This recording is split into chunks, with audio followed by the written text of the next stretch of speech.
Hey, welcome back to Make More Music, the podcast that connects you to music and one another. My name's Chris. I'm a board-certified music therapist, and today I've got a great episode with W.B. Walker of the Old Soul Radio Show. Some other updates. I built a Fuzz Factory pedal. It's sick. You can check it out on Instagram at make.more.music. If you like that kind of stuff, the DIY stuff, I've got several projects coming, and I've did the guitar project and stuff like that. So definitely follow along. Give me some encouragement, learn some things, do your own things, mess things up, make more music, right? But W.B. Walker, y'all, if you don't like country music, you're about to be evangelized. He's been on this kind of crusade of making authentic country music accessible and was a pioneer of podcast radio, 10 years ago now. And has just had great success. He talks about becoming friends with, these artists and kind of being on the upswing of Tyler Childers and Colter Wall and some of my favorite artists right now.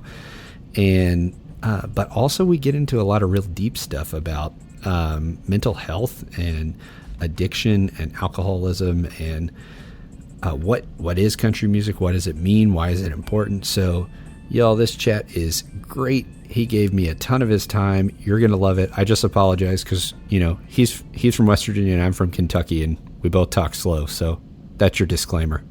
Enjoy the chat with W.B. Walker of the Old Soul Radio Show. Season 3 of Make More Music is brought to you by 3 great sponsors, and I wanted to tell you about them real quick. So I built a guitar, and it is awesome. I have a companion blog post in the show notes that tells you about building a parts caster from concept to creation, and it tells you about the 3 great sponsors I got to work with. First is Parts Caster Concierge.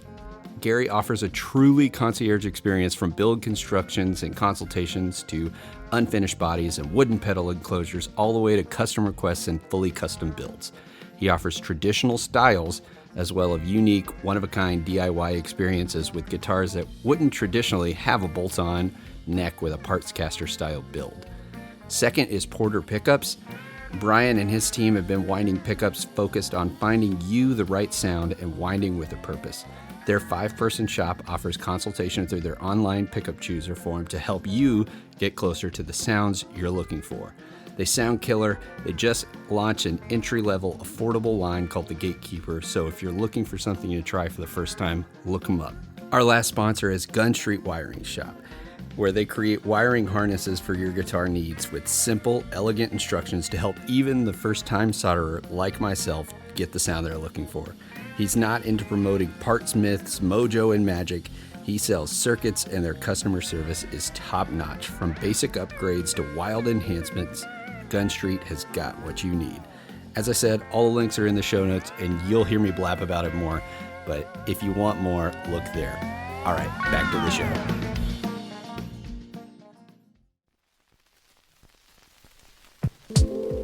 WB, well, hell, I'm glad you're here on Make More Music, and I'm glad to go into your whole story. I think if somebody is not, or any country fans are already going to know who you are, but if somebody's not a country fan, I think we're going to convert them all in this chat.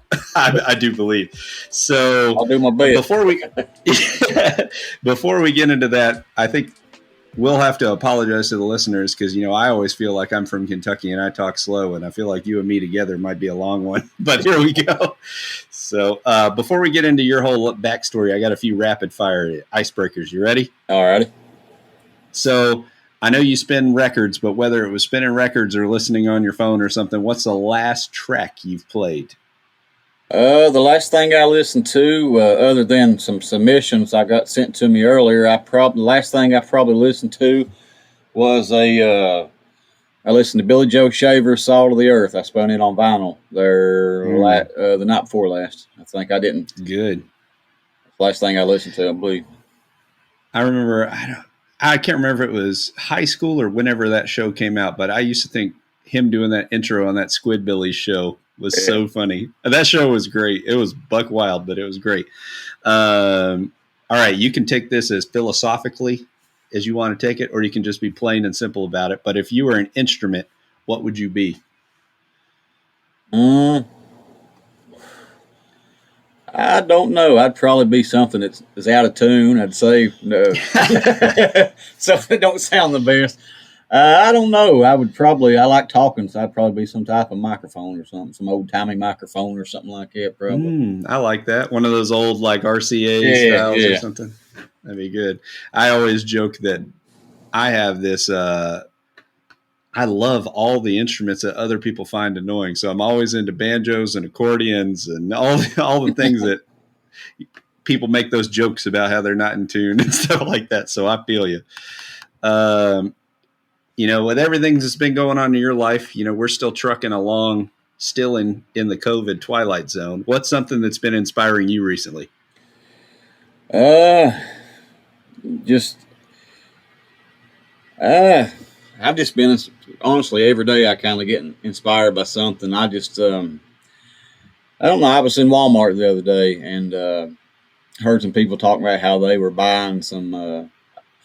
I seen these people. They had a buggy, had a bunch of water and stuff in it, and they were, I guess, buying some stuff to take to like a shelter or something like that. And I love seeing stuff like that. Just people doing stuff to try to help others. Just no matter how small, how big, whatever. I seen that the other day, and it just I walked up to them, told them I appreciate them what they're doing. And that was probably the last thing that I can remember that really kind of put a smile on my face and made me think about how blessed I am, type deal. Yeah, that's always good too. I like that when you see those things like that, and it's almost like, you're not in a space where I don't know how to say it, but like you said, you're in Walmart, you could have easily just walked right past it. You know what I mean? And I think it's cool to just want to say good on you and keep doing it. Yeah, that's good.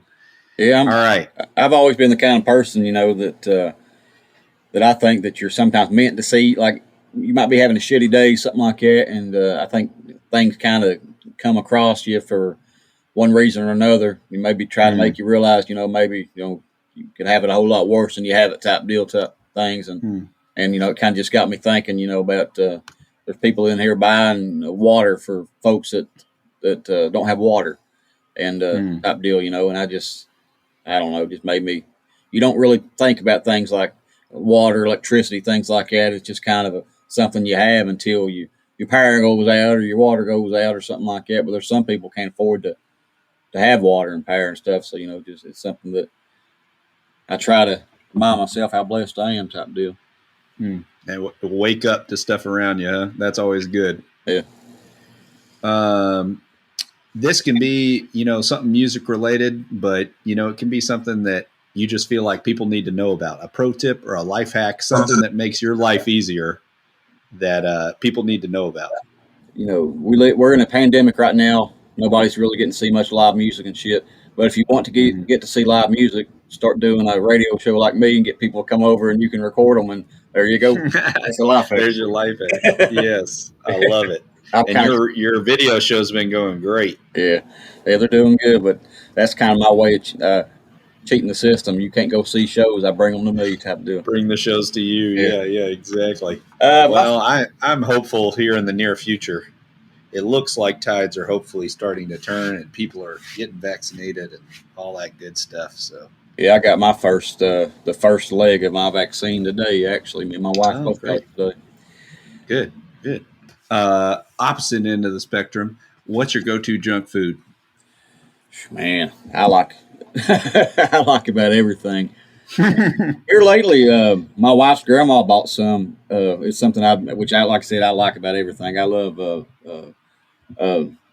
butter pecan ice cream. I like it real good, and I like chips and salsa and stuff like that. But my wife's grandma was at her house the other day, and she had bought some of them Lay's poppables. It's almost like a 3D burrito, but it's like a chip that's kind of. And they're bringing those back. You know that? Yes, I heard they're bringing those 3D burritos back. Yeah, those poppables, I've been eating them. I like salt and vinegar poppables. I've been wearing them out here lately. So that's good. I like about everything, man. I ain't too picky. I feel you. They call me the garbage disposal in my house. I eat everything. My family brings leftovers over to my house. Yeah, that's kind of how I am. I got three boys, and they're all bad about, you make them a plate of food and they eat about a quarter of it, half of it. So I hate throwing away food, so I'm usually the one trying to justify, finishing it for them. So yeah, that's kind of how I am half the time. Yeah. Oh, goodness. Well, lastly, I feel like this is going to be hard for you to narrow down, but maybe go with your gut, or first thing that comes to mind is who's a person, a project, or an organization, somebody doing good stuff that you feel like deserves a shout out. Shoot. Let me try to. There's so many.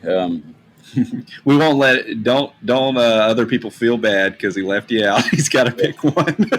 I'll tell you somebody that over the past few years that since I've got to know them that really mean a lot to me. There's I'm a big fan of Chris Knight, and I was on Facebook one day, and like in a Facebook group of Chris Knight, and this girl had posted a painting she done of the song "It Ain't Easy Being Me," and it was just kind of like a map of Kentucky, and it had like lyrics and stuff, but it was just awesome how she done it. And I reached out to her about liking the print, and was asked her about buying one. She sent me one in the mail. Just didn't know me from Adam at the time, and we've got to be really good friends over the years. And she they're just super good people, and I talk to them all the time. Kelly Brooking and Ed Brooking, they're some people I've talked about on my video show and stuff before. They're just really good people that I talk to about every day and stuff. And she does some amazing art. She has a Instagram. It's called something about the moon. I think it's SAT Creations. I think is what she is on Instagram. Just a really good person. She does a lot of like she does this stuff. It's like have you ever seen like them rock, like I think they call them like them little rocks people like put places and stuff. And Yeah, like the memory stone type stuff. She does stuff like that, but she'll put like song lyrics and stuff on it, and like just put them in random places, and hoping maybe somebody will pick it up, turn it over, and see this lyric or something, and maybe turn them on to an artist. She just does stuff like that all the time. Just in general, just a very sweet person. Tries to help about everybody that she comes across and stuff, and she's somebody that since I've got to know her and her husband Ed. Kelly and Ed are just great people, and they're two people that I'm really blessed to have got to know them through their music and everything. Sounds whimsical. I just looked up her stuff right now. Yeah she's love that. Very cool person. Very cool. Well, before you became this, I don't even know what you call it, internet radio, pirate radio, whatever the word is, before you became this country music radio savior, from my perspective anyways, take me back to where, how did it even get to the point where you thought, yeah, I'm going to try this out? So when you were young, what were some of your earliest musical memories? Well, probably like some of the first stuff I remember, like probably because I was born in 85, so this would be probably like 87, 88. Some of the first stuff I remember is like just the stuff I heard on the radio at the time, like Bon Jovi and all that stuff. When I was a kid, you heard it all the time on the radio, and I like that stuff a lot. It's something I don't really listen to anymore, but I remember when I was a kid, I liked certain songs and things like that. But when it comes to stuff, it's probably like in my wheelhouse. My grandma was a really big Hank Sr. My mom's mom was a really big Hank Sr. fan and liked this classic country, and she always had a radio on in the house. I mean, it literally never got turned off. She had a radio in the kitchen and a radio in her bedroom, and they stayed on all the time. And the only time they went off was when the power went off. So there was always, and back when I was pretty young and stuff, I mean, you had a lot of that late 80s, early 90s stuff, which I still listen to a lot of it. I think a lot of great stuff come out then. But they've still played a lot of stuff, the 50s, 60s, 70s and stuff. So I've been listening to classic country and stuff pretty much my whole life. But growing up, I was a big fan of, remember like when I was probably first grade, stuff like that. I was a big fan of like MC Hammer. Just a lot of the stuff that was kind of popular. Yeah, the stuff that was going on. Yeah. And I remember one CD or I guess it was a cassette back before CDs, where I had CDs anyway. One that I used to listen to all the time was I was a big Shaquille O'Neal fan. So that rap album that he had, I had the cassette of it. I used to play it over and over. But like that, and I watched, what was it? Shazam? Is that the movie? Yeah, Wizard or the Genie. The Genie. Yeah. The Genie. Yeah, I loved that. Yeah. I remember on Sega Genesis they had it. I think it was called Shaq Fu, he had his own like Ooh. fighting game. It's like a Mortal Kombat, but it had Shaq and on there and stuff. What an awesome person. Yeah. Like, he gets it. I love people that don't take themselves too seriously, and he is like the definition Yeah. of that. And he just seems like such a good dude too. I seen a video the other day that there's some, I guess, kind of like, some kids that you could tell they probably didn't have a whole lot, and they would come in this Apple store every day to do like homework and stuff on because they didn't have a computer at home. And somebody reached out to him, and he went and he bought them computers and stuff like that. So I thought that was pretty cool of him. But at my teenage years, I listened to a lot of. I've listened to country my whole life and stuff. But like when I was a teenager, which I still listen to them all the time. I was real big in like Nirvana and all that stuff and things like that. But I listen to about everything. I quite naturally, if I probably 90% of the records I'll spin out here is probably country or classic country. But if people went through my record collection, I have so much different stuff. Stuff pretty much that catalogs about my whole life. From the time I was small to now. I love everything. No matter what genre it is, if somebody writes something that you can tell is real, it means something. I love somebody that no matter what genre, I love somebody that can tell a good story and let you know their perspective or a little bit about them and stuff. So I've listened to about everything, man. I ain't gonna lie to you. So did you grow up? I don't know your background with this stuff either. Do you play any instruments, or did you try playing instruments or anything like that? Oh, I tried to when I was growing up and stuff. I thought my calling in life was to be a singer, and I can't carry a tune for nothing. I'm an okay karaoke singer, but I can't I can't do that great with it. But I bought a guitar. I've owned a few guitars, and like I can pick a little bit, but I'm just not real coordinated with that. Like I can play different chords, but when it comes to the progression of moving, from chord to chord, I just realized that kind of wasn't my forte, I guess you'd say. So I kind of give up on that. But I get people ask me all the time that question about do I play anything, and for years I've always said I can play a jukebox. And about a month ago, I actually bought an old 45 jukebox. So I guess I'm not fibbing anymore, when I say that. I'm good at playing a jukebox. All right, record slinging. I like it. So, well, that is interesting to me because you've had this deep connection, it sounds like, to music for a long time. Did you, as a young person and growing up, did you realize that you had a different relationship than like a lot of your peers to music? Because you've got that bug, like that obsession that a lot of people that can't not do something with music, right? Yeah. That's how a lot of people feel. Yeah, I realized that very early on because like I would a lot of people can listen to a song and just be like, yeah, I like that song. It's a good song. But I'm the kind of person, especially now with like Wikipedia and stuff, I'm like, I dig deep into artists and stuff. And I fall down these rabbit holes sometimes. It takes me a while to climb out. But I've always been like that. Even before internet and stuff, I'd buy all these magazines and I'd try to find out as much as I can about artists and musicians and stuff. So yeah, it's always been kind of like I've told people it's a blessing because it's led me to kind of do what I do, but it's also kind of like a curse because I'm telling you, especially with buying records and stuff, like I'm one of these people that if I see somebody post a Waylon record or something that I've never heard before, I'll buy it, And the itch. Yeah, you got to have it. Just can't wait to hear it. And I could easily probably like listen to it on Spotify and it'd probably be a whole lot cheaper and shit. But to me, it kind of takes a lot of it's just, I think it's a special that, because I'm all the time trying to find new music, and some of it's quite naturally where I do what I do with the video show and the radio show. I find new music that's pretty much new music, but I also try to find new music that sometimes might be 50, 60 years old. It's just an artist maybe I haven't heard or some, a deep, like a record that I haven't heard. And I just, like I said, when I dive in, I'm the kind of person that I'm very passionate about no matter what I do.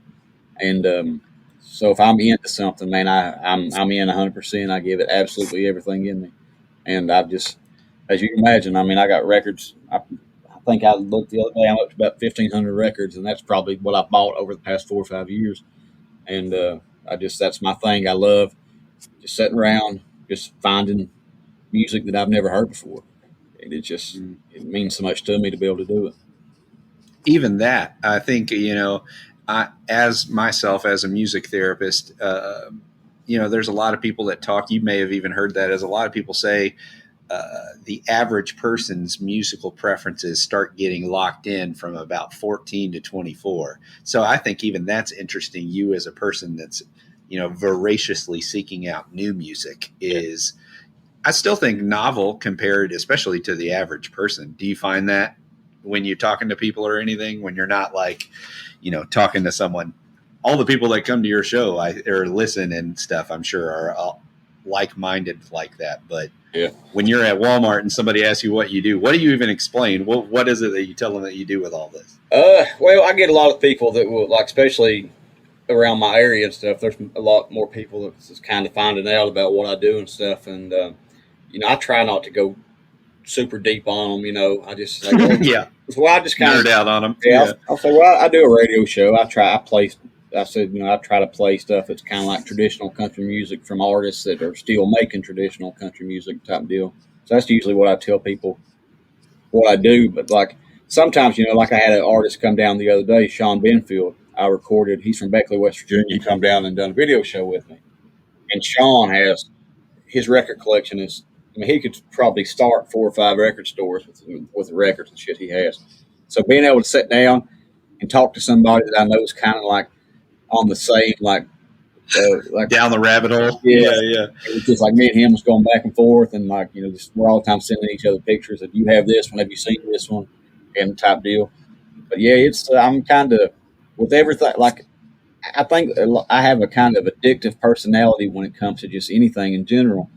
Like if my kids are like into a certain, like especially when my oldest boy, he's getting to turn 14. When he was smaller, and he would get into a certain toy line or something like that, and he would want to, we would go to travel all over to different Walmarts or whatever, trying to find one figure or something that he wanted.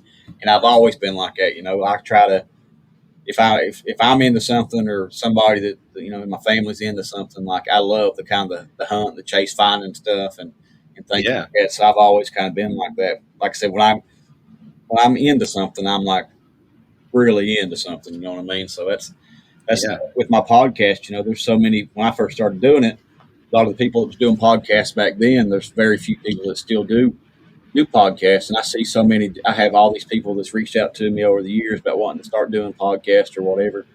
And I always help anybody that I can, give them advice and stuff. But I think a lot of people realize that it's a lot of times it's something that really takes time to get a following. It takes time to kind of get your name out there and stuff like that. So a lot of people kind of like give up and don't really kind of stick with it and stuff. But I started the first radio show I done was in June of 2012.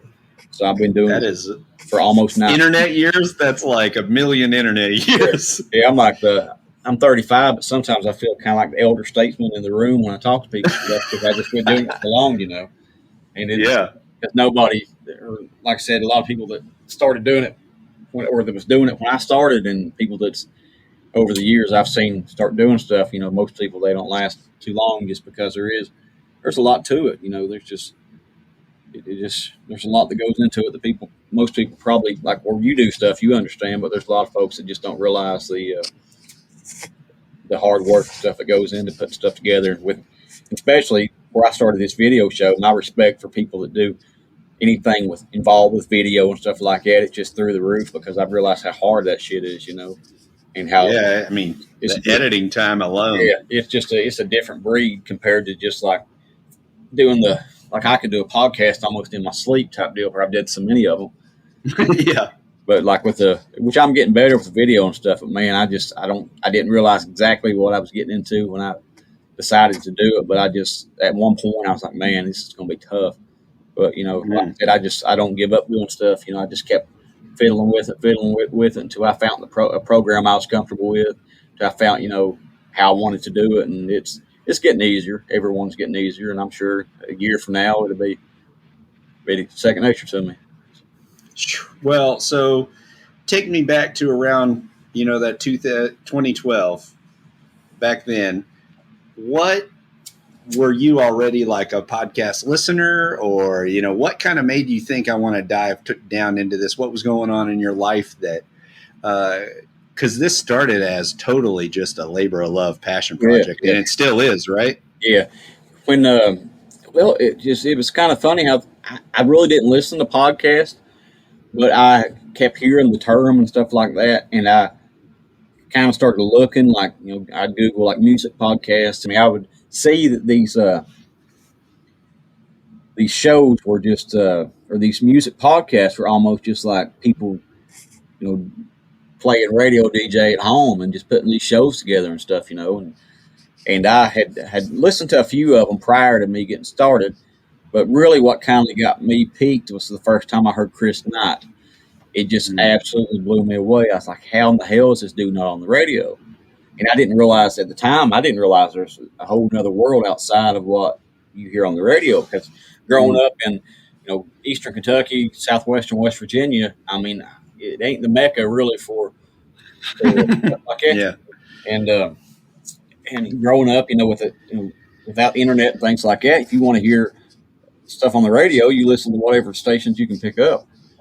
But when I heard Chris Knight for the first time, I was like, man, if I'm blown away by this dude, I guarantee there's so many people that don't have a clue who he is. So that just kind of lit a fire. I have to find a way to be able to help these musicians get their music out there.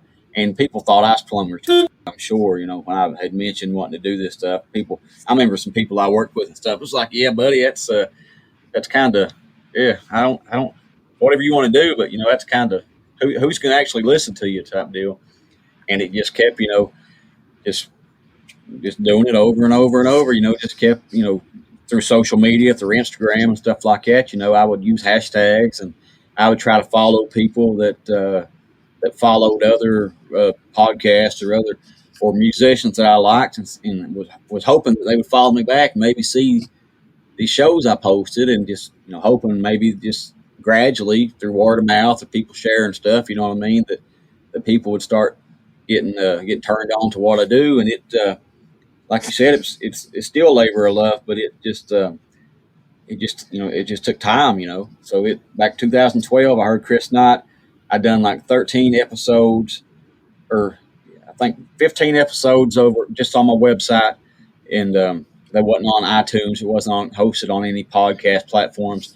Just me uploading a MP3 file to my website and saying click here to listen. Then I thought, well, I want to try to take it up another step. So that's when I considered my first 15 shows almost like demo shows. And after that, I took probably about a 3 or 4 months break, kind of worked on my format a little bit before I wanted to get better at it, more comfortable at it before I tried to put it on iTunes. And well, there wasn't many podcast formats or outlets at the time. You had iTunes and maybe Stitcher at the time, but there really wasn't all that many.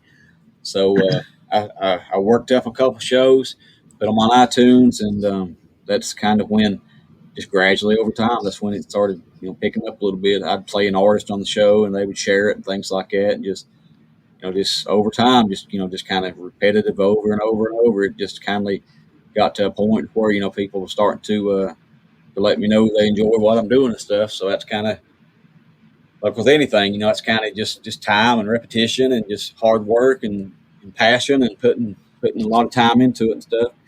Like when I first started doing the podcast in 2012, like where I live in Dingus, West Virginia, it's about as rural as you can get. And when I first started doing the podcast, we had dial-up. There wasn't any internet other than dial-up. So I would work on the railroad. At the hotel I'd stay at on the railroad, I would pretty much stay awake the whole time I should be getting sleep in between trains. And I'd be like finding all this music, download music, getting everything ready. So when I'd go home, I'd put a podcast together. Then I would go to McDonald's and get like a double cheeseburger or something to drink, use their free Wi-Fi, upload my shows. And that's what I'd done for probably about 2 years. And we eventually ended That's wild. Yeah, we eventually ended up getting internet or the internet we have now and stuff and things like that. But I believed in this music that really changed my life, and all these artists, the Ray Wiley Hubbards, the Luceros, and and stuff like that. That these artists that just blew me away that I had no clue they existed. So it's kind of like when you read a good book and you want like to hand it off to somebody immediately, Yeah. hoping they get the same feeling that you get, from that book or whatever. That's how I kind of feel about music. And when I hear something, like to this day, I still get goosebumps when I hear certain artists or something for the first time, and I know it's something special.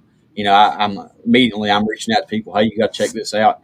So, through the podcast, that just kind of give me a way to do it. And, I can record a show. And as soon as I upload it, there's folks all over the world that I'm hoping is getting a similar feeling to what I had from when I first heard this artist myself, So it's been, like you said, it's been a labor of love, and it still means the world to me, and I enjoy every second I get to do it. So this little thing that went from hotel rooms to McDonald's, these kids don't know how easy they got it these days, do they? But so going from that, and I'm sure it felt like shouting into the void at the time, but now I think you've been riding this wave that I think a lot of people that desire authenticity in country music are really looking for this, whatever you want to call it, alt country, Americana, whatever the left of center to the CMAs basically. And for me, that introduction was, Jason Isbell and Sturgill Simpson and kind of getting me into that. And what do you see and how do you define country music? What distinguishes that from other genres? Because full well the sound of country music has changed and evolved. So what still makes it country? To me, country music, it doesn't have to always be serious. There's a lot of great songs. Like one that comes to my mind is like Buck Owens' Tiger by the Tail. There's so many like happy, feel good songs in country music. I love so much Buck Owens, so much. But that's like one of the reasons I started Pedal Steel was Ralph Mooney. So, but the stuff that, like with me, the stuff that I always kind of gravitate to is just I guess the story aspect of things. How somebody can take a 3 or 4 minute song, maybe sometimes a little bit longer or whatever, and sit there and tell you a story and make you envision something, make you see something, make you feel something. And to me, that's what country music is, because country music, like you listen to, just throughout the years and stuff, from Jimmy Rogers on, a lot of it, it's about, not always, but a lot of it's got a lot of tragedy, a lot of heartbreak, especially the stuff that come out around the Depression and things like that. A lot of the country and a lot of the blues and stuff, these people were telling stories about their struggles, their strifes, the things they're going through, things like that. So to me, I think like the big problem with, which I honestly don't listen to any of it, and I couldn't tell you if somebody asked me about a particular song, I wouldn't know, because I'm a firm believer, that I don't want to waste any time listening to anything why waste time listening to something you ain't gonna like when there's so much good stuff out there that need ears and stuff type deal. But it just, with me, just the stuff that I listen to that really just stands out to me is the story aspect of things. The stuff that really just can make you think, make you feel something. I just think country music it's all about the honesty, the sincerity, the just being genuine, not trying to conform or be anything that you're not type deal. And just like I can sit and listen to, there's a lot of different rap albums that I can sit and listen to and get the same feelings and stuff from, because a lot of times they're talking about, just telling stories about, their life and stuff, and that what they're rapping about, singing about, or whatever is stories that they've lived. I can tell in somebody's voice of sincerity if it's something that they've wrote themselves or been through themselves. I can just feel that. And with country music, nowadays and stuff, it's just all about nobody's worried about the sincerity or the genuine feeling of it. They're just worried about trying to write a hit, or trying to, to get streams or downloads or, or whatever. That's all they're concerned about. And I've always gravitated towards the stuff that I can just feel is, like I always say, the 3 R's for me is stuff that's, I guess the two R's. I've always talked about stuff that if it's raw and it's real, and that just I can pick up on when people are singing something that they've lived through or something that they've experienced themselves. So that's the stuff that I really like. I miss the you could hear Hank Williams sing a song and you know that you know that that man he's lived everything that he's sang, and just I get the same feeling with like the just a lot of the newer or a lot of the musicians that I feature on my show. I get that same feeling from them. That what they're telling you is from the heart type deal. And I just think with a lot of country music over the years, it's kind of kept dwindling away to they're just worried about the a song anymore. They're not really worried about how it's received or how it's they're worried about just making money off of everything. And I think they lost that whole because country music's always been something like I said, it's always had a lot of struggle and strife and stuff in it, and you could tell it's just genuine, just kind of like just down to earth working man type music, and people felt that and they connected with it. And I just don't think that most country music nowadays folks can really connect with anymore. Mm, mm.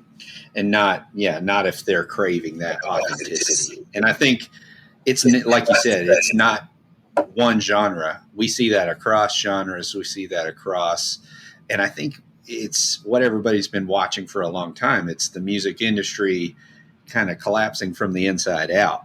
And I had a buddy ask me, he wanted me to bring that up to you. He said, how do you think streaming platforms are helping and hurting musicians? And he specifically was talking about your run in with, you even having to pull down episodes and dealing with that headache.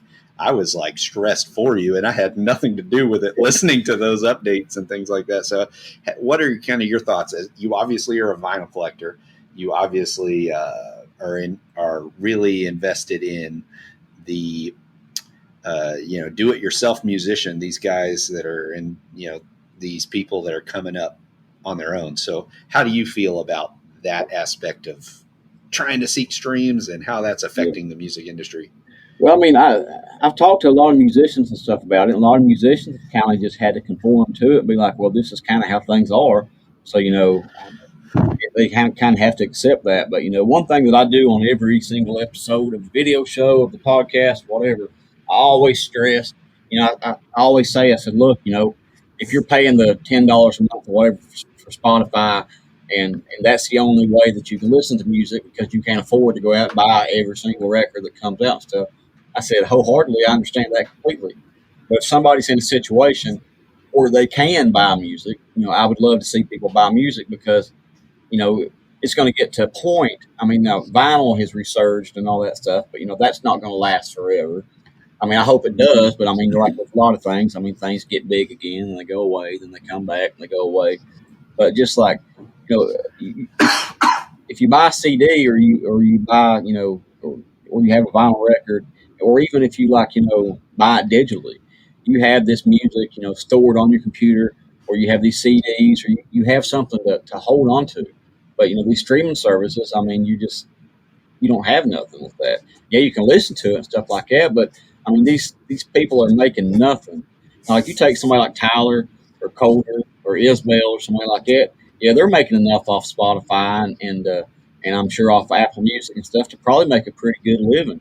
But you take somebody that's trying to to find their footing or try to maybe not have to work a 9 to 5 job or have to work, or whatever job they have that wants to be able to do music as a full-time job and to be able to pour that, to be able to focus completely on putting music out there and doing stuff like that. It's not so easy anymore because especially with all the COVID shit, these people was making a pretty good living, touring, but once that went away, they realized real quick, this streaming stuff kind of sucks because, we're not making hardly nothing off of it. And that's why I think over the past year, you've seen more people release different releases and stuff like that. Like, you've seen Sturgill put out 2 records kind of back to back with the whole, the cutting grass stuff. And Tyler kind of put that surprise record out. And that stuff you didn't used to see a whole lot of. And I'm sure it's because they're not getting to tour a whole lot. But, if they're doing things like that for a smaller musician, I know people that's had to go back that hasn't worked in 4 or 5 years, that's been on the road doing stuff, that's having to go try to find regular jobs. And a lot of times it's one of them things, once they kind of get back in that swing of things as well, I have uh, this income coming in, something I can rely on every 2 weeks, every 1 week or whatever. Sometimes it's hard to go back to when things even get back to normal. It might be hard for them to take that leap back because they're just scared that, things ain't going to work out the way they was. So, I mean, streaming and stuff, I know I kind of ramble sometimes, get off subject, but You're all good. That's what a podcast is for, right? With streaming, I mean, I understand I understand it's cool. You can spend $10 a month and pretty much listen to anything you want to listen to, whatever. But I'm not dogging anybody doing that. I don't have any streaming stuff, and it's not because or I don't think bad of anybody for having anything. It's not like that. It's just I like to listen to music maybe a little bit differently than other people do.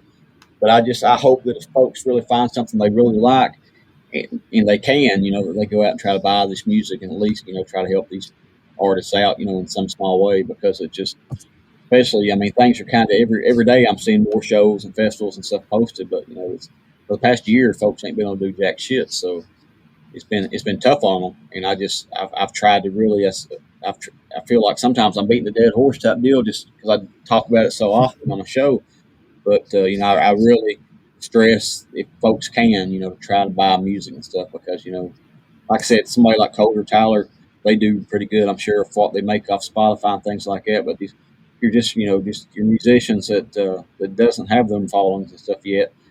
They don't make enough off that shit really to do much of nothing with.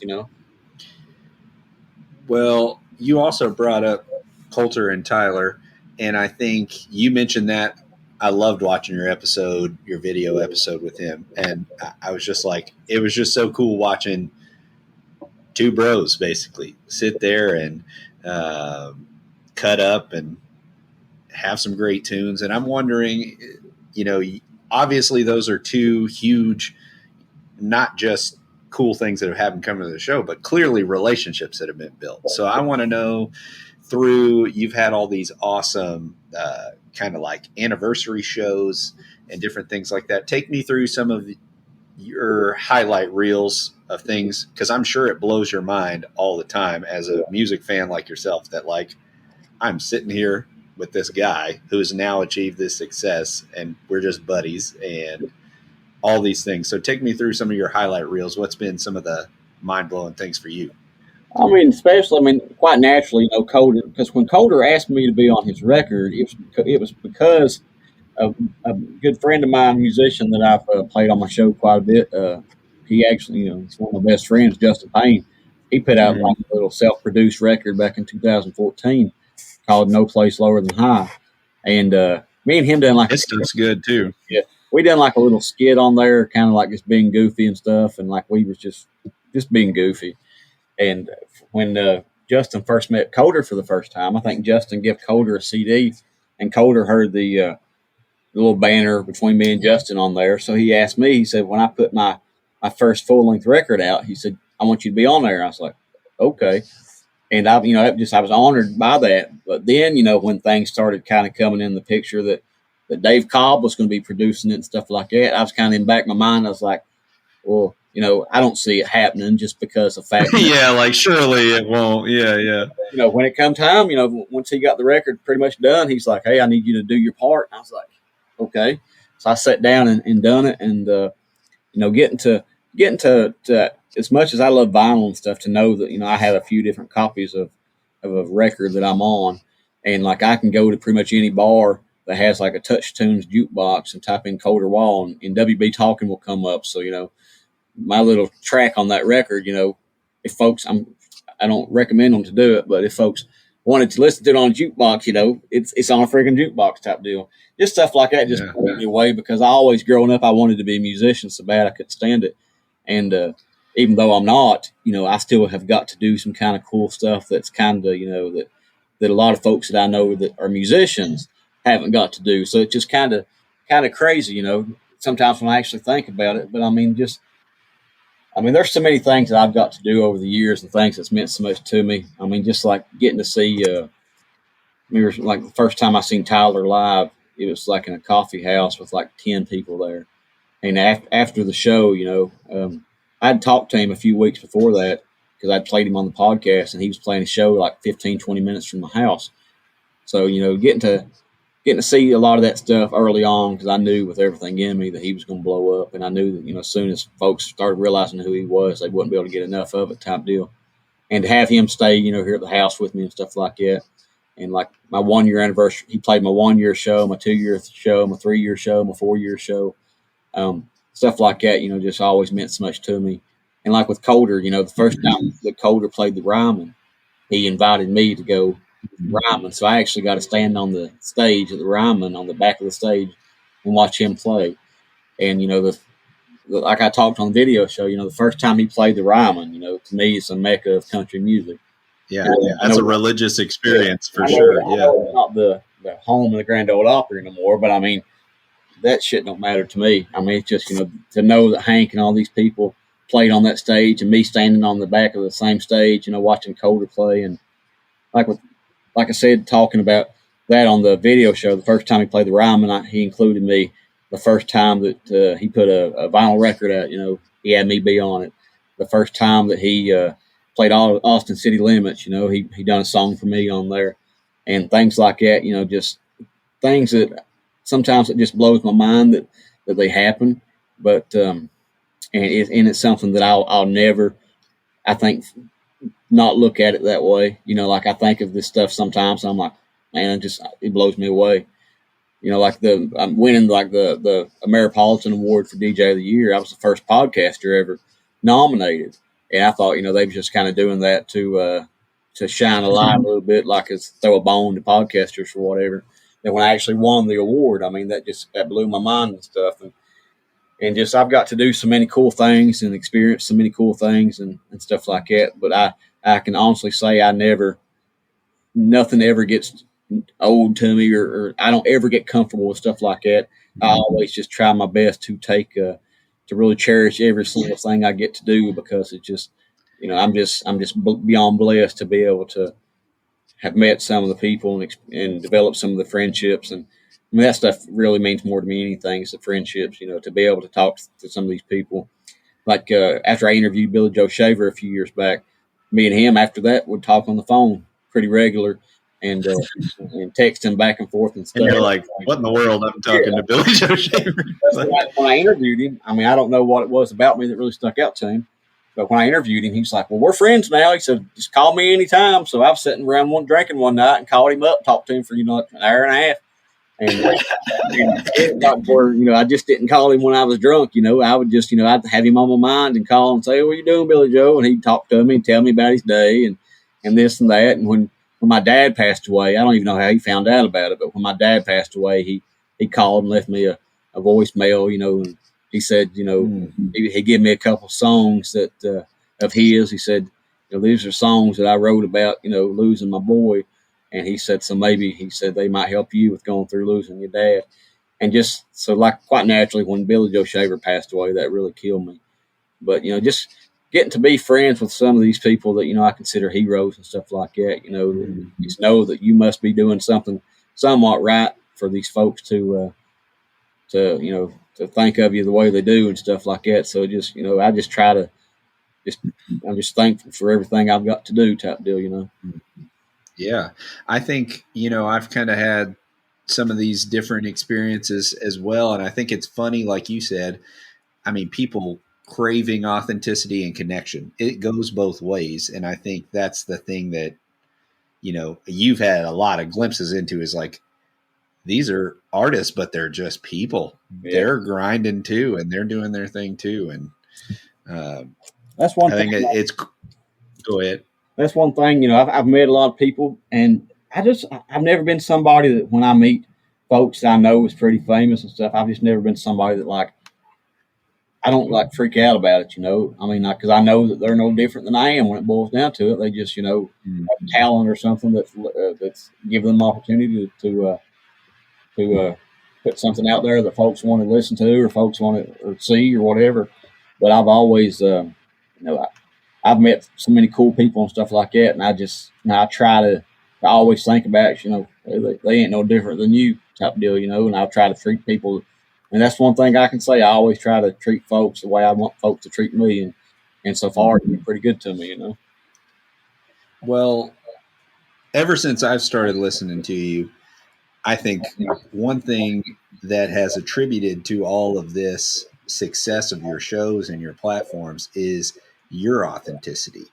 And for me, growing up in Kentucky, and honestly, I had this thing when I started this podcast. I started editing the show and realizing, like, dude, you talk really slow. It was like the first time I started realizing, like, oh wait, not only do you talk slow, I've realized, like, I'm just slow. I move at that Kentucky pace, and I'm from Lexington. I'm not from a rural part of Kentucky at all, and I just realized, like, but what I'm saying is, hearing your show, hearing you talk and take your time, and not only that, then getting this picture of your authenticity. So ever since I started listening, you've talked about your struggles with mental health. You've talked about some of your just general health issues.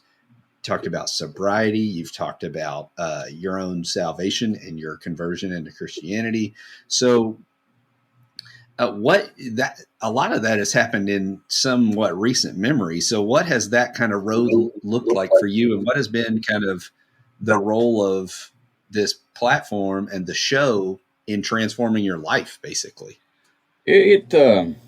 Like, I always try to be, if I was to do a podcast or something like that, then if I had something else on my mind and I acted like I didn't have nothing on my mind, type deal, I think it would come off. People could tell that something was off, or didn't sound like I normally do, type deal, or things like that. And I think that's something that a lot of folks, I grew up, I don't want to say like my family was hard asses type deal, but I kind of grew up, especially this part of the country, especially if you're going through something like you're upset about something, it's kind of always, just toughen up a little bit, it'll be all right type deal. Suck it up. Yeah, Suck it up. Just suck it up. Yeah, we've all been through it, blah, blah, blah. And, Yeah. and as a kid, you're like, okay. But I've realized as an adult, sometimes when you go through certain things, if you're going through something, there's a good chance that other people are going through stuff that's similar. So, when I have talked about, things, because I got in a pretty nasty car wreck at work back in August of 2019. And I've had to have surgery on my neck, and I'm probably going to have surgery on my back pretty soon. And I've just had a really hard time, but just not on the physical side of things. But like, I was involved in a car crash, and I was in a minivan, and we was T-boned by a bus. And I thought that I was getting killed. Last thing I remember is looking out the driver's window. I was sitting up front in the passenger seat, and I looked out the driver's window and seen this bus coming at me, and I just kind of like closed my eyes and held on type deal and thought, here, this is it. And it's something that to this day, I see a psychologist, every at least every 3 weeks or so, and it helps having somebody to talk to and things like that that's trained in helping folks, overcome things like that and just kind of deal with things like that. And, I was thinking, one day I was like, if I'm going through stuff like that, I'm sure other people are. So, a lot of times, if you talk about things, it might make somebody else feel better about the situations they're going in, knowing they're not alone and, things like that. And I've just always tried to be honest with people, if I have something going on in my life that, and it helps me talking about it too, And, I've had a lot of folks reach out to me about things they went through traumatically and just things like that. And I can honestly say, if anybody emails me, which as time goes on, I get more and more stuff. And like usually the first hour and a half, 2 hours of my day is just answering messages, emails and stuff like that. And I ain't trying to make myself sound like I'm somebody, but I mean, that's just the truth. I get a lot of messages and probably 80% of the time it's people submitting music to me, but I always listen to everything that I get submitted. And I always answer if somebody asks me a question, usually on a Insta or on a social media post or sends me a message on social media or an email or whatever. If somebody asks me a question about something they want to know about the show or if they want to tell me about stuff they're going on in their life, I try to always, to reach back to people.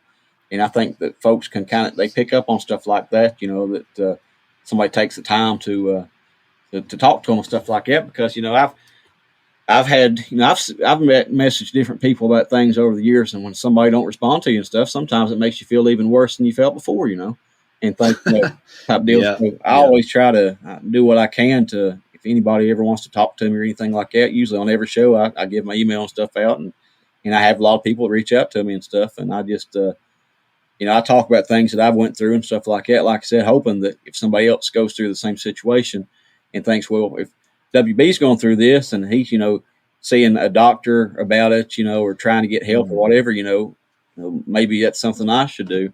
And I'm not trying to be like a role model or nothing like that. I'm just trying to let people know that sometimes, that things are tough to deal with on your own type deal. And, there's folks out there that can help you and things like that. So I don't know. I've always tried to be honest with people and things like that. And it's, I think that folks have generally kind of appreciated that and things like that. So I just try to be honest with folks.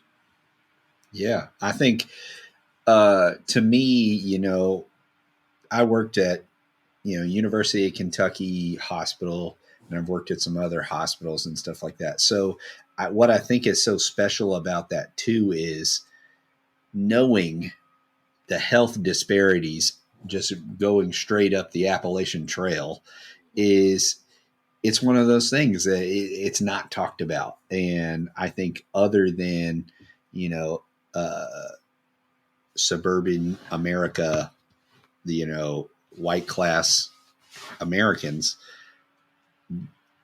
basically all other populations, including Appalachia and things like that, are, don't feel comfortable addressing these things because exactly like what you said, it's that, we got to kind of just deal with it. We got to suck it up. We got to do our thing. So I just commend you even as, someone that is hopefully reaching some people that wouldn't hear it otherwise. Yeah. So from that perspective. Well, a buddy of mine told me something one time that really stuck out in my mind. He said, you can take, let's take 10 men that was over, in Vietnam or over in Iraq or Afghanistan or something like that has seen some really bad, let's say 10 of them get to come back home.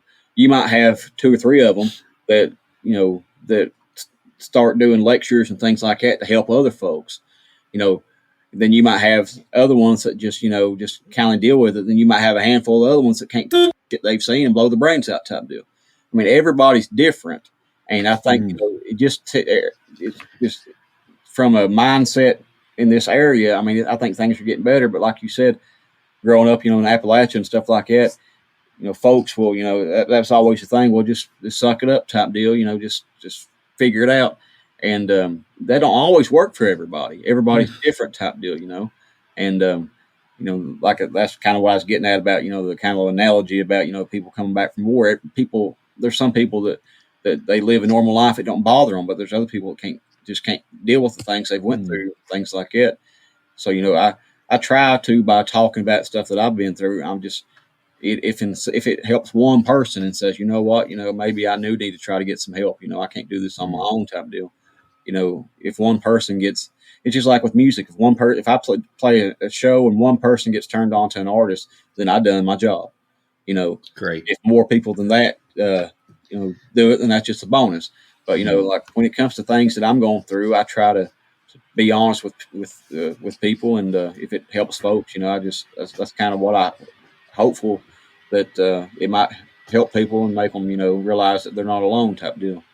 The one thing you did kind of mention, I was going to touch on a little bit. You talk about let's go into it. Roll into it. You talking about like my sobriety and stuff. Like I said earlier, with about anything I do, I've always kind of give it like my all. And like I said, sometimes that's a blessing, sometimes that's a curse.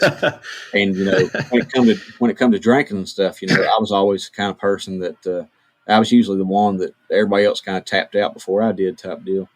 And it got to a point where I realized especially after my accident and stuff where I wasn't working and things, I just got to the point where I was like, I'm not enjoying this anymore. I don't like kind of the person that I don't like being drunk all the time. I don't like just doing this anymore. And it was on I think it was on January 3rd. It was a Friday of 2020 last year. It was on a Friday. I had drunk probably a 12-pack of beer or something like that, and had another 12-pack of beer that I went to get and opened it up, grabbed a beer, set it beside of me, and it just like, for whatever reason, like time just kind of kept skipping forward almost. Like I wasn't, like I had that beer sitting there, but I didn't open it. And this went on 2 or 3 times, just for a couple hours. I just kept getting the beer out, but I never would open it up. And I got up the next morning and I didn't have the want to be drunk anymore. And I didn't want to do that anymore. So that's when, and it was all because, the Lord saved me. That wasn't just, me. Some people might think I'm crazy for saying that, but I mean, I didn't do that on my own type deal. And after that, I went about 6 months without almost listening to any music at all. I didn't hardly do anything. I didn't do any podcasts. I didn't talk to a lot of people. And it wasn't that I was just trying to just be rude to anybody, but I was afraid that a lot of stuff I associated with drinking would kind of send me like back down that downward spiral. And then when John Prime passed away, and just been almost a year ago that he passed away. Well, I think it was yesterday. It was a year ago when Prime passed away. That really bothered me, and I come out here and I said I hadn't been out here in my bar in like over 4 months at this point. And I come outside and I sit down and listen to a couple of John Prime's records, and I just told myself, I thought, you know what? There's a time in your life when you could sit and listen. When you was a kid, teenager, and stuff, there's a time that you would sit and enjoy music and not have to be drunk or not have to drink. So I just it took me a while to find that place again. And, now, doing video shows and stuff like that, I just, if I do want a beer now, like, there's some people might think I'm crazy for doing this, but if I want a beer now, what I do is I'll get like a non-alcoholic beer and pour a little bit of a regular beer in it. And it just, to me, it tastes better than just a regular non-alcoholic beer, but I can sit and drink on them. And I don't get a buzz. I don't get drunk. I don't get nothing. And I like the taste of it. And that's kind of what I've done to when I have wanted a beer and stuff like that. But I always thought that, that folks wouldn't, I don't know. I thought, there's a lot of folks that always kindly just associated me with drinking. So I thought, maybe I won't be that fun no more. A lot of folks won't be around me no more. Yeah. But it just, I've realized that, that wasn't why folks wanted to be around me. And that wasn't, that was just part of it. And, I enjoy music now more than I probably ever have in my life. And it just, it took me a while to get to that point or find that place, but I'm glad it happened when it did, because it was, long overdue, but it was a tough process. It was a long drawn out process to kind of get where I am now, but it don't bother me now being around people drinking and stuff like that. It don't bother me at all. And that was something that kind of scared me. I didn't know how I'd be when I'd be around people. It was kind of getting on a good one or whatever. But it don't bother me. And the pandemic going on, that's a lot of anxiety. Yeah. It was kind of like a real kind of time to for all that stuff to happen, because just being depressed and can't go nowhere, can't do nothing, and sitting at home and not drinking at all, and not coming out here to my building or my bar or nothing at all. And it's one of them things that it just I'm glad it happened when it did, but it just, looking back, it really was tough to kind of get myself lined out. But like I said, I didn't do it on my own. The Lord's the one that made that come to be when it did. And my relationship with my wife is 100 times better. I'm sure that I'm spending more time with my kids and things like that. And because I was at the point, I'd stay up half the night drinking, and I'd get up the next day and I would think about, when am I going to start drinking today? And it just, that's no way to be.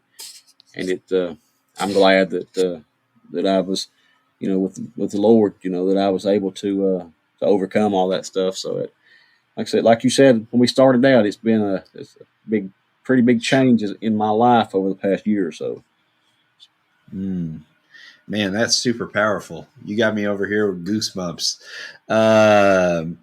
I think, anybody that's struggling with anything like that now, I think, to me, the part that you got me really good was, am I going to be the fun guy still? Yeah. Am I going to be able to do those things? And then not only that, but like, and can I deal with it? Can I be around my friends and can I listen to this music? And I think it's so sweet to hear about that like reconnection. My buddy asked me if I'd bring up John Prine for you. So that's funny. You brought it up without me even asking. So, Yeah. but wow, man, that's a great testimony and just shows the bizarre ways that, if somebody doesn't like it, they can turn it off, but shows the bizarre ways that, God and Jesus works, man. That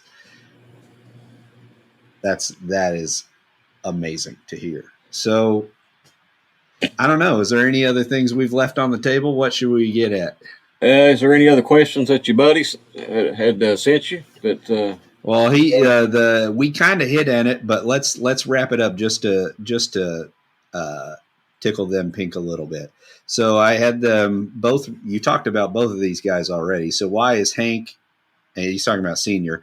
Why is Hank Williams such a legend, and why is he still relevant today? And my other friend said, what are his thoughts on Prine? But they all kind of also hit on this point together is, what do you think makes a good songwriter?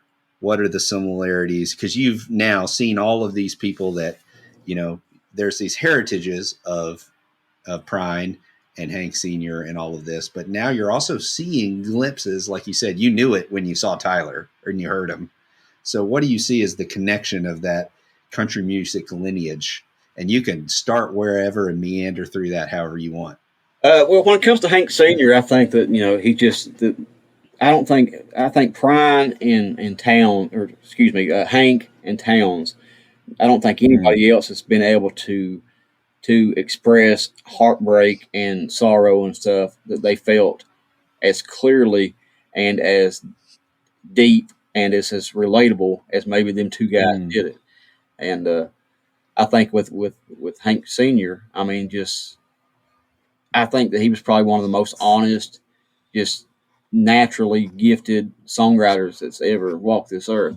Like sometimes I'll sit and listen to some of the shit he writes, and I was listening to Almost so Lonesome I Could Cry the other day, and it's talking about the silence of a falling star lights up a purple sky, and he's just talking about probably laying out in the woods somewhere on his back or something, and just seeing a shooting star go across the sky. But the way that he describes it, it just makes it so beautiful, and it makes you think of things different than just somebody saying, a shooting star going across the sky or whatever. And that's just, it was just like going into that. He could take like heartbreak and he could describe it in a way that you didn't even realize that was, you could be going through something and listen to the way that he described it. And it's almost like you were understanding it on a totally different level type deal. And I just think that, somebody like him, just the way that he told stories and the songs that he wrote and recorded and stuff like that, I just think they're timeless. And it's just his music could be heard as long as there's folks walking around this earth, And I think just like talking about Tyler, like Tyler on his first record, he had on Bottles and Bibles, he had that song "Play Me a Hank Song," and you can tell that he went through that. He was a teenager probably, went through a little bit of heartbreak, a girl broke up with him or anything, and he heard some Hank Senior, and it just really just kind of blew his mind type deal. It was kind of like, this for guy, sure. What I'm feeling right now, nobody's ever explained it to me better than what he just sang about, and it's just, I think you take, you talk about the lineage of country music and stuff, the folks that still doing it and playing traditional country music and stuff, I just think that they're just trying to continue doing what I guess they're trying to show their own representation of the music they love type deal, and the music that's meant so much to them. And I'm sure I'm sure people like you take a Luke Bryan or something like that, or somebody like that. I remember somebody sent me a YouTube video one time of Luke Bryan, like at some talent show, like singing like Hank Senior or something like that. I'm sure these cats that are really big, country stars and stuff that make pretty music that ain't that great, I often sit and think about what they listen to, And I bet a Yeah. lot of them listen to the same stuff many of you listen to. But it's For just, sure. somebody's paying them a lot of money to make something Hey, really and shitty. you know what? Good for them, right? Yeah. So they're doing their thing too. I've never tried to I've told people over the years, and I've probably pissed a few people off. I've had people ask me, well, want me to say something really negative about something or something like that, and I always say, I try not. Anytime that I waste on something that I don't like, that's time that I'm wasting that I could be building or praising something I do like, type deal. And I don't know, some of these people, I'm sure they're great people. Some of the, I know like Luke Bryan, he adopted his niece and nephew after I think his sister or something like that got killed. So I mean, you'd have to be a pretty halfway decent person, to do something like that type deal. But it just, he makes the music that he makes, I don't like. But a lot of these folks, like I said, I sometimes sit and think about, just kind of what they listen to. They probably don't listen to stuff too much different than what we do. It's just they're getting paid. That's kind of the path they went down, that path, and they're just, the music that they're recording is pretty bad. But it's just. But you take somebody like Tyler or Colter or something like that. They could probably, if Colter was, you take a voice like his or Tyler's or whatever. If they was to start like recording really shitty music, they could be like some of the biggest names on the globe, type deal. And it means so much to me that they still want to put music out there that means something to them, that that the folks are or that they're passionate about, type deal, and they're representing the music that they grew up on and stuff like that. But you take other people that they just kind of go to the dark side type deal. You know what I mean? They just kind of take that. Yeah. But it just means so much to me that you do still have people that are passionate about what they do, and they are keeping the country music that a lot of us love and stuff that we grew up on, and it means so much to us that they are keeping that genre alive and things. I hear people all the time talking about how country music's dead, or how it needs saved. It's not dead, and it doesn't necessarily need saved. It needs folks to be able to hear it, type deal. And it just needs outlets to get it out there, because there's folks that when I first, Tyler first played in my house, I put on Facebook, Tyler Childress going to be here. Nobody came. Not one soul other than who would play music and who lived here at my house came. And if I was to do that now, it'd be unreal type deal. But I think a lot of times folks don't really pay much attention to stuff until, the radio or something does kind of pick up on it a little bit or something like that. So I would love for folks to sometimes maybe just go out and look a little bit outside their normal outlets or whatever to try to find stuff, because there is just so much good music out there. There's so much good music as there is today as there was 20 years ago. It's just, you don't get to hear it as easy anymore. Man, that is good stuff. Well, if people have loved this chat and they don't already listen to your stuff, they need to roll over and check it out. He's this much of a gem all the time, and I think I think you get at it. You get that mutual sense of when I listen to your stuff that I get that there is therapy in this for you, and there is therapy in it for the listener. So I want to know where, as we kind of wrap things up, where do you want people and how do you want people to find the show? You've got your podcast as well as your new video show. Is there any other things you want to promote? They can they can listen to my podcast over at wbwalker.com. It's kind of slow because I'm not the best with websites and shit, and I just got stuff on there. The best way to listen to my podcast, if somebody does like have a phone, they can listen to it on the podcast app or Google Play or the Stitcher app. You just type in w.b.walker and it bring it up. But on the video show side of things, if you just go on YouTube and type in w.b.walker, it should bring it up. And I think with the Colter show, that was the seventh show I've done so far. So folks can see all 7 episodes there. But I'm on Instagram at Old Soul Radio Show. I'm pretty active and stuff on there. That's probably the social media that I fool with probably the most. I'm on Twitter at Old Soul Radio, Facebook.com/Old Soul Radio Show. But, my email is wb@wbwalker.com, and I'm pretty easy to get a hold of. But I think that kind of covers the radio show and the. So the last thing I just want to ask you is, why should people continue to make more music? I think no matter what folks do, I think folks should do what's in their heart. What makes them happy, and the part of them they want to share with the world, or if they just want to share with just people in general. Because I think that we live in a world that's so negative. Like I was so scared that when I first started, because YouTube to me it seemed like so many trolls and shit like that, commenting on videos and stuff, and like I was, yeah. And I don't let stuff bother me, but I don't like seeing that stuff. I'm the kind of person, like I tell all my kids, I said, if you ain't got nothing good to say, don't say nothing at all, type of deal. Because there's enough negativity in the world, they don't need your negative opinion too, type deal. But it just means so much to me that that folks do, like through music, that folks get, like I'm definitely one of them. People might think of me as a podcaster, or as things go forward over the years, they might think of me as a YouTuber or something like that. But first and foremost, 100% I'm a fan of music, and music has always been so good to me, and been there for me when nobody else was. Growing up, my mom and dad, when they went through their divorce and stuff like that, I can just remember times just putting headphones in and just kind of drifting away, and just trying to let you, forgetting about what you're going through or whatever. And I still do that to this day. If I have a real shitty day, I'll put a record on, and more times than not, it saves me type deal at that point in time. It just gets me out of this bad place or shitty mood or whatever, and just it helps so much. So just if music means that much to me, I know I'm not alone. I know there's folks all over the world that feel the same way. So I think music is kind of the universal language. I get emails sometimes from people that I have to use Google Translator to read them.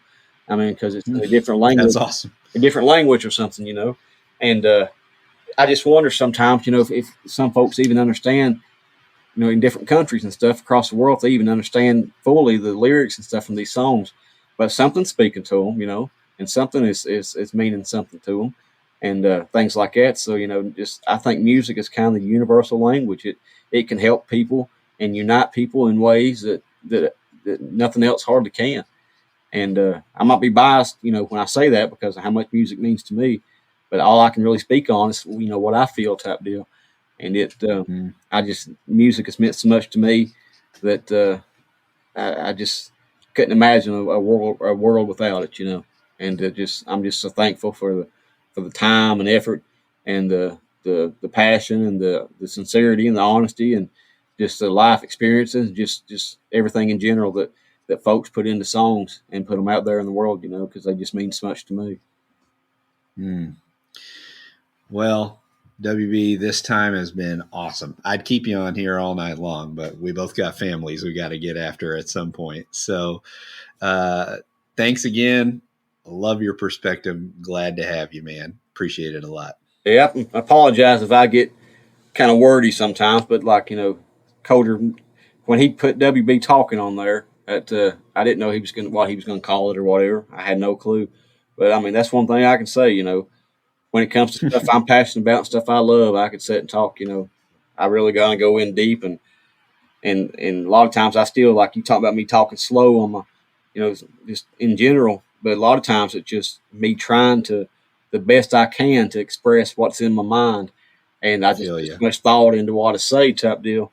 And, like I listen back to some of my podcasts and stuff when I'm editing, I'm like, and I have to go in and cut some pauses and stuff out because I just pause too long type deal. I feel you. I feel you hardcore. That's how I am sometimes. But like I put so much thought into what I say because I don't want to come off as not being genuine. I try my best to express exactly what I feel in my heart with everything I say. And I hope that folks can kind of pick up on that sometimes. I think they absolutely do, man. So for me, for Chris, and for WB, everybody remember, give more grace, share more love, and make more music. That's right. All right. I hope you enjoyed this episode. And as always, if you enjoyed and want to learn more about the guests, their info is in the show notes, as well as how you can support the show. And the best way is to leave a rating and review and tell a friend.